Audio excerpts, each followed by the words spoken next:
Assalamu alaikum and a very good afternoon to all the fellow mates and respected teachers. This is Shri Seherul Nisa and today I am grateful to Muhammad Umar sir who gave me the chance to stand here and giving me the ability to speak. So today we all are gathered here to gain information. So I would like to call Abu Talhavani for a speech on sports.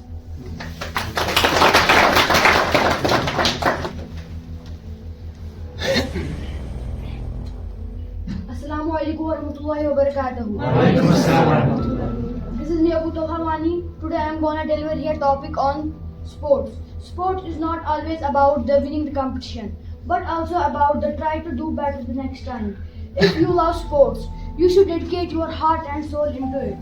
All people need to be engaged in at least one type of sports for fitness. Sports provide people with physical and mental satisfaction.